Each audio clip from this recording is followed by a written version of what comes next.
Bismillahirrahmanirrahim. Alhamdulillahirabbil alamin arrahmanirrahim maliki yaumiddin. Allahumma sholli ala sayyidina Muhammad wa ala ali sayyidina Muhammad. Assalamualaikum warahmatullahi wabarakatuh. Dulur-dulurku kabeh. Kembali lagi nih di channel Gigih Punya Cerita. Sore-sore lur, biasa kita riding ringan dulu sore-sore keliling kota Jogja lur. Sit, mas. Ada mas-masnya ini.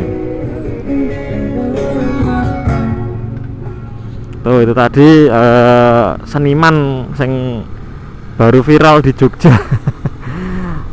Pakai sound system yang main alat musiknya. Kita mau ngomongin itu loh lur. Mau ngomongin perintah sholat.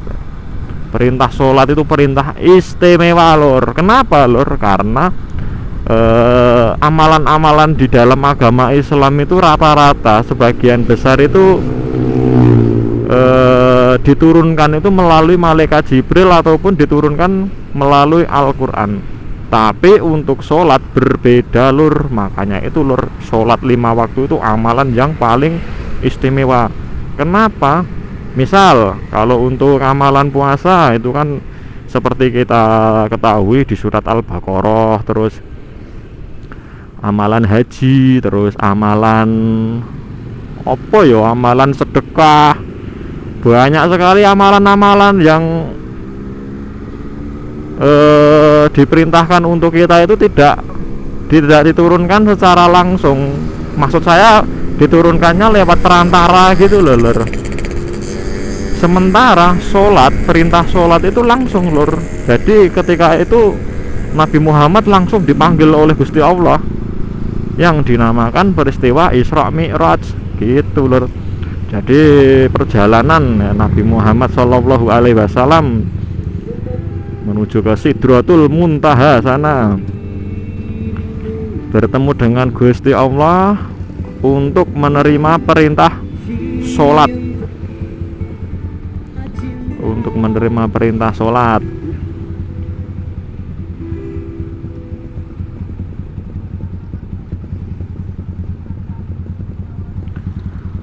Jadi amalan-amalan yang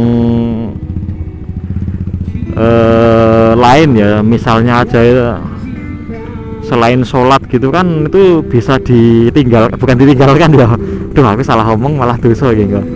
Amalan-amalan yang lain itu boleh ditunda, boleh semayani loh kalau bahasa Jawa itu kayak gitu. Contoh aja kalau misalnya puasa itu boleh ditinggalkan atau enggak boleh untuk orang-orang tertentu ya lor ya, misalnya ibu hamil, terus para musafir, wanita-wanita yang sedang berhalangan, ibu-ibu menyusui, tapi diganti di hari-hari yang lain. Terus kalau misalnya perintah zakat atau infak itu boleh ditinggalkan, itu perintah hanya untuk orang-orang yang mampu. Kalau untuk yang orang yang kurang mampu itu malah dapat infak gitu lor. Terus amalan ibadah haji juga sama lor, itu juga bisa ditinggalkan. Maksudnya begini loh, dilakukan oleh orang-orang yang mampu aja gitu.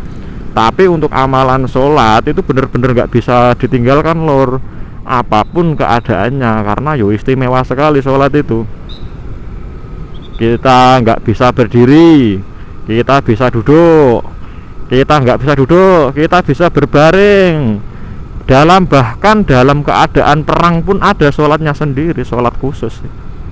Itu membuktikan kalau amalan sholat itu benar-benar istimewa.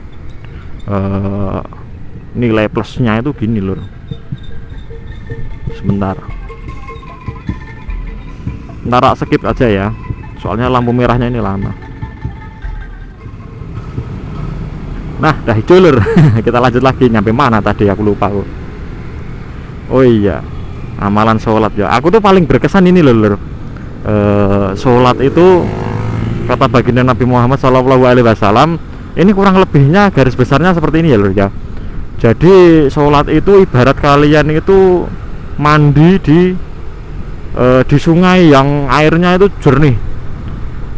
Bayangkan kalau misalnya kalian itu sehari mandi sampai 5 kali, apa yang akan terjadi pada tubuhmu? Tentu saja kan bersih toh itu. Sehari mandi 5 kali, padahal kita sehari mandi dua kali saja sudah bersih, apalagi ini 5 kali. Itu ibarat yang diibaratkan oleh Rasulullah SAW tentang sholat.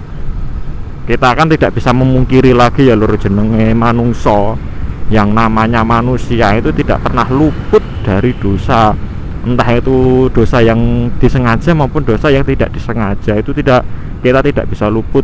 Jadi ya salah satu cara ngurangin dosanya itu tadi ya kayak gitu lur. Misal nih ketika zuhur ya lur ya, zuhur kita sudah selesai sholat, tapi kita kan ya nggak tahu ya, kita nggak bisa menjaga lisan, kita nggak bisa menjaga pandangan selama habis zuhur, nanti bisa dihapus di sholat yang asar. Begitu juga dengan seterusnya lur. Jadi yo untuk sholat itu nggak bisa ditinggalkan ya, jangan ditinggalkan apapun keadaanmu, karena yang seperti aku ngomong berulang-ulang ya, tujuan manusia diciptakan di muka bumi ini bukan untuk bekerja lur, tapi untuk beribadah lur kepada Allah. Kalau misalnya terpaksa harus bekerja, itu sebenarnya malah pekerjaan kita itu harusnya dijadikan sebagai sambilan. Kerjaan utama kita adalah beribadah kepada Allah lur, gitu lur. Selain itu juga sholat itu bisa mencegah seseorang itu dari perbuatan yang mungkar ya lur ya, perbuatan mungkar dan keji. Mas, aku ki pernah duwe kanca ya mas, orangnya tuh rajin sholat tapi sifatnya kok kayak gitu. Kalau kayak gitu berarti sholat itu nggak bohong no, kalau bisa mencegah perbuatan yang mungkar. Itu bukan salah sholatnya lur. Kalau yang tak lihat-lihat itu, yang namanya sholat itu sudah pasti sudah fix bisa mencegah manusia dari perbuatan mungkar dan keji. Kalau misalnya ada seseorang yang sudah rajin sholat kok masih melakukan perbuatan yang mungkar dan keji, berarti ada yang salah dengan cara dia sholat ya. Entah itu kurang khusyuk, entah itu pakaiannya najis, entah itu apa kayak. Tapi biasanya ya saya sendiri ya, aku menceritakan saya sendiri ya, kalau biasanya saya itu sulit sekali untuk khusyuk. Jadi kalau misalnya kita rajin sholat kok masih melakukan perbuatan yang keji, ya itu tadi kita harus introspeksi diri gitu lur. Sekian dulu ya lur ya video yang tak punya pada hari ini. Ya kurang lebihnya itulah kenapa sholat itu nggak boleh ditinggalkan itu. Karena kesimpulannya sholat itu kan perintahnya itu langsung, Nabi Muhammad langsung bertemu dengan Allah Subhanahu wa Ta'ala untuk menerima perintah sholat itu tadi lur. Sekian dulu dari Gige punya cerita. Assalamualaikum warahmatullahi wabarakatuh.